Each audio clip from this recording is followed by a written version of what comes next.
Hello दोस्तों, आज हम बात करेंगे सैटेलाइट कम्युनिकेशन के बारे में। है क्या सैटेलाइट कम्युनिकेशन? क्या ये नई टेक्नोलॉजी है या पुरानी टेक्नोलॉजी नए फॉर्म में? अभी तो 4G भी पूरी तरह से इम्प्लीमेंट नहीं हुआ और 5G आने वाला है। उससे पहले ये सैटेलाइट कम्युनिकेशन भी आ रहा है। आइए जानते हैं कि इससे वर्ल्ड में और हमारे इंडिया में क्या इम्पैक्ट पड़ेगा।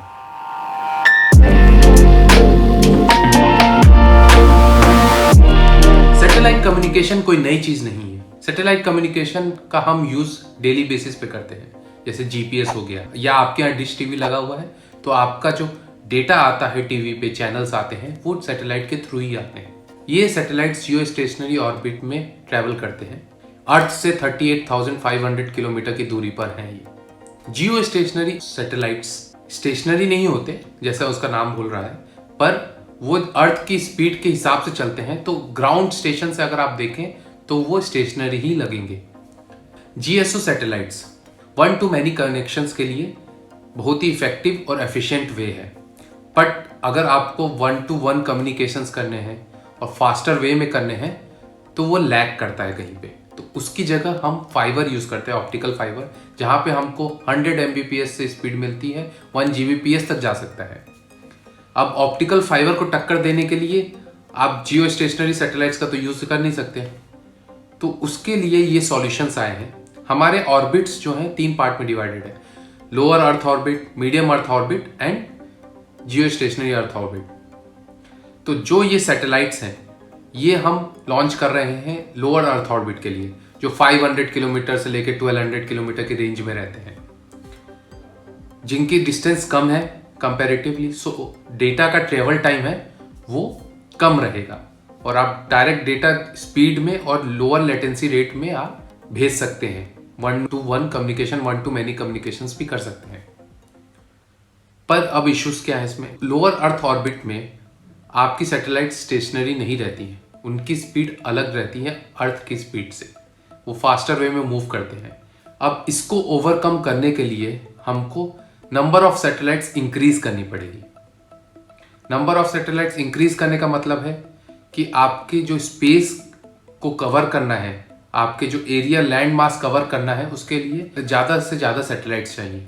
लेटेस्ट अभी सैटेलाइट कम्युनिकेशन में स्टारलिंक लीड कर रहा है। स्टारलिंक स्पेसएक्स का सब्सिडियरी है, तो उनको एडवांटेज है कि उनके पास खुद का रॉकेट है जिससे वो लॉन्च कर सकते हैं अपने सैटेलाइट्स और वो कॉस्ट बचा सकते हैं। बाकी प्राइवेट कंपनीज को वो एडवांटेज नहीं है, क्योंकि वो या तो सैटेलाइट बना सकते हैं, लॉन्च करने के लिए उनको किसी प्राइवेट कंपनी से हेल्प लेनी पड़ेगी या गवर्नमेंट से हेल्प लेनी पड़ेगी। इंडिया में ऐसी कोई प्राइवेट कंपनीज नहीं है जिनके पास खुद का रॉकेट है जो लॉन्च कर सकते हैं स्पेस में। उसके लिए इसरो पेपर ड्राफ्ट किया है, मैं उसके बारे में बाद में बात करूंगा। पहले ये टॉपिक कवर करते हैं। सैटेलाइट कम्युनिकेशन में ये सारी कंपनीज अभी प्रोएक्टिवली वर्क कर रही हैं, जिसमें सबसे ज्यादा लीड ले चुकी है स्टारलिंक। स्टारलिंक आप जानते हैं एलोन मस्क की कंपनी है। और हम बात करेंगे वनवेब की। वनवेब क्योंकि इंडियन कंपनी है, कैसे? वनवेब में 50% स्टेक भारती एयरटेल का है और 50% स्टेक यूके गवर्नमेंट का है। तो इंडिया से एक कंपनी है जो आगे आ रही है सैटेलाइट कम्युनिकेशन में, जो कि बहुत अच्छी न्यूज़ है। वैसे वनवेब ने पिछले साल ही कोविड के कारण बैंक्रप्सी भी फाइल की थी, उसके कारण ये ओनरशिप चेंज हुए और भारती एयरटेल इसका पार्ट बना। तो एडवांटेज क्या है आखिर? मतलब हम चाहे तो नेट यूज कर सकते हैं ऑप्टिकल फाइबर लेके, क्यों हम सैटेलाइट कम्युनिकेशन, जो कि महंगा भी है, आपको किसी स्पेस में अगर इतनी सारी सैटेलाइट्स डिप्लॉय करने हैं और उनको चलाना है, एडवांटेज ये है कि ऑप्टिकल फाइबर के डिसएडवांटेजेस जो हैं वो उसके एडवांटेजेस है। ऑप्टिकल फाइबर का इशू सबसे पहला ये है कि रीच, जहां ऑप्टिकल फाइबर पहुंचा है वही घर लाइव हो सकता है इंटरनेट से। अगर आपके यहाँ ऑप्टिकल फाइबर नहीं पहुंचा है तो आपको हाई स्पीड इंटरनेट नहीं मिलेगा, आपको 4G के थ्रू वाया मोबाइल या अभी 5G आ रहा है तो उसके थ्रू ही यूज करना पड़ेगा। अब ऐसा क्यों है? क्योंकि ऑप्टिकल फाइबर बिछाना कॉस्टली काम है और बहुत सारे रेगुलेशंस हैं और बहुत टाइम लगता है। कंपनीज को भी एरियाज को कवर करने में टाइम लगता है और कंपनीज भी प्रायोरिटी देती है, जहां से उनको रेवेन्यू मिलेगा वहीं पे पहले लगाती हैं। जैसे कि प्रीमियम एरियाज हो गए जहां पे परचेजिंग पावर ज्यादा है, इनकम इनइक्वालिटी इसमें भी आ जाती है। अब बात करेंगे, जब शहर में ही हम इतनी प्रायोरिटीज कर दे रहे हैं, इतने सालों बाद भी ऑप्टिकल फाइबर नहीं पहुंच सका है, तो गांव की तो बात ही छोड़ दीजिए। गांव में कब पहुंचेगा, कब चीजें वहाँ तक पहुँचेगी और हाई स्पीड इंटरनेट मिलेगा गाँव को। और अगर मिलेगा भी तो कितने चार्जेस कितने ज़्यादा रहते हैं ऑप्टिकल फाइबर के, अब वो सब आप जानते ही हैं। एयरटेल, जियो, हैथवे, बहुत सारी कंपनीज जो काम कर रही हैं अभी इंडिया में ऑप्टिकल फाइबर सर्विसेज प्रोवाइड करती हैं। पर इसमें सैटेलाइट कम्युनिकेशन कैसे हेल्प कर सकता है? सैटेलाइट कम्युनिकेशन ऐसे हेल्प कर सकता है कि उसको किसी ऑप्टिकल फाइबर की जरूरत नहीं है। वो कॉम्प्लीमेंट्री टाइप काम कर सकते हैं ऑप्टिकल फाइबर स्टेशंस, बट उसको एक ग्राउंड स्टेशन या एंटीना चाहिए। लाइक स्टारलिंक पे आपको एक एंटीना चाहिए, आपने छत पे या अपने एरिया पे लगा दिया तो वो एंटीना के थ्रू डेटा कैप्चर कर सकता है, सैटेलाइट से कम्युनिकेट कर सकता है और high speed like 100 to 150 Mbps तक स्पीड मिल सकती है उसको। तो आप रिमोट एरियाज में भी हैं, अगर किसी आप वहाँ पे यूज़ कर सकते हैं। अगर आपको घर बैठ के काम करना है, आपको गांव में बैठ के काम करना है, वहाँ पे भी आपको ऑप्टिकल फाइबर जैसी स्पीड मिलेगी। रिमोट एरियाज के साथ साथ आपको इसका एडवांटेज शिप को नेविगेट करने के लिए ओशियंस में, साथ में आपको अगर इन फ्लाइट कनेक्टिविटी चाहिए तो सैटेलाइट कम्युनिकेशन के थ्रू वो पॉसिबल है। आइए जानते हैं ये lower earth orbit satellite communication work कैसे करता है, इसमें क्या टेक्नोलॉजी यूज होती है और कैसे ये काम करेगा। तो आप जैसे जानते हैं कि ये जो सैटेलाइट्स होते हैं ये छोटे फॉर्म के सैटेलाइट्स होते हैं। इनका वेट 150 किलो के लगभग होता है। साथ में ये वॉशिंग मशीन के साइज के होते हैं। कई सारे सैटेलाइट्स को बंडल करके एक साथ भेजा जाता है और वो उसको रिलीज कर देते हैं उस ऑर्बिट पे। नाउ दे आर कनेक्टेड, वो एक दूसरे से कनेक्ट हैं और कम्युनिकेट करते रहते हैं और मूव करते रहते हैं। अगर आप स्टारलिंक के सैटेलाइट्स देखना चाहते हैं, वो ट्रेन की तरह मूव करते हुए दिखेंगे आपको, जैसे इस फोटो में दिख रहे हैं। अगर आप यहाँ पे आपके ग्राउंड स्टेशन है और आपको रिसीव करना डेटा तो कैसे कर पाएंगे? इसीलिए मैक्सिमम नंबर ऑफ सैटेलाइट्स चाहिए कि वो रिले टाइप काम करती है, वो सिग्नल हैंड ओवर करती है। जैसे कि आपने सिग्नल भेजा सैटेलाइट्स को, so they are connected to each other. अगर एक सैटेलाइट को कम्युनिकेशन गया, वो मूव कर रहा है तो दूसरी सैटेलाइट उसकी जगह ले लेगी और वो आपको डेटा ट्रांसफर करेगी, जिससे आपका कम्युनिकेशन ना रुके और आपका डेटा लॉस ना हो। तो इसीलिए लेटेंसी रेट कम रहेगी और स्पीड ज़्यादा रहेगी।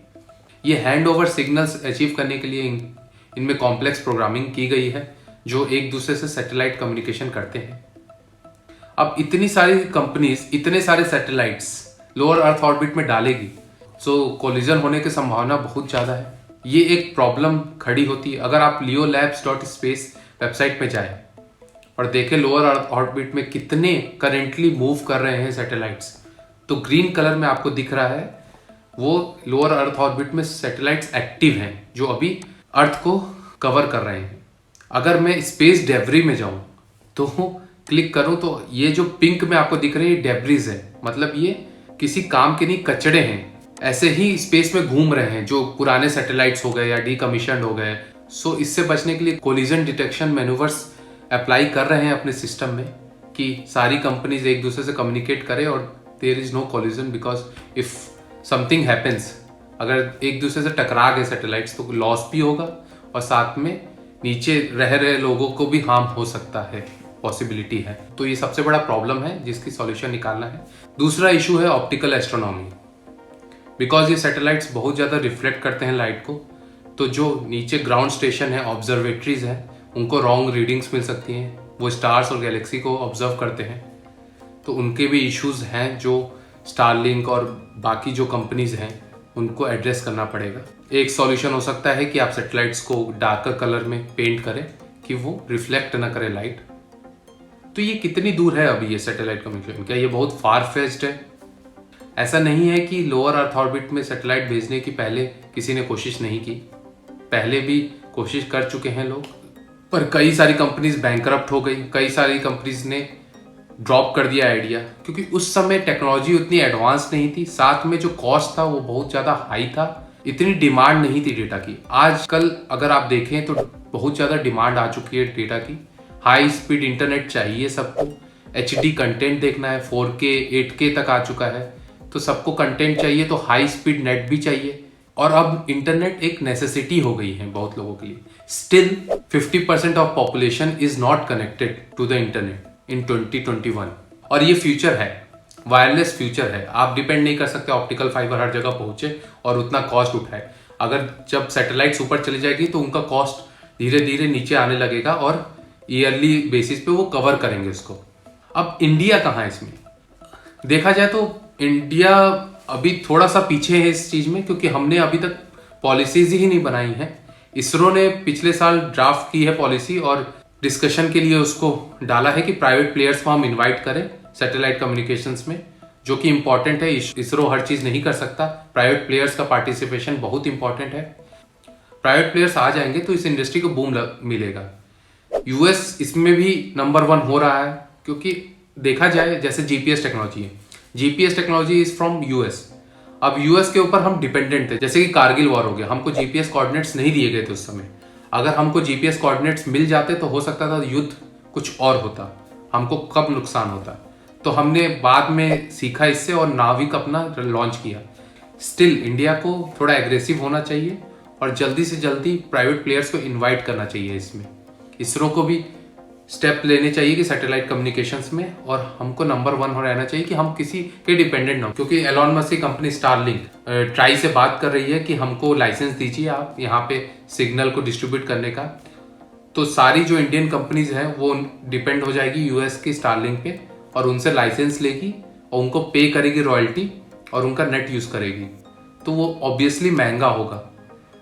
तो इससे अच्छा है कि हमारी कंपनीज ही सैटेलाइट्स ऊपर भेजे और उनका कंट्रोल रहे पूरा उस पर। एक और एडवांटेज है सैटेलाइट कम्युनिकेशंस का कि आप डिसेंट्रलाइज कर देंगे सिटीज को।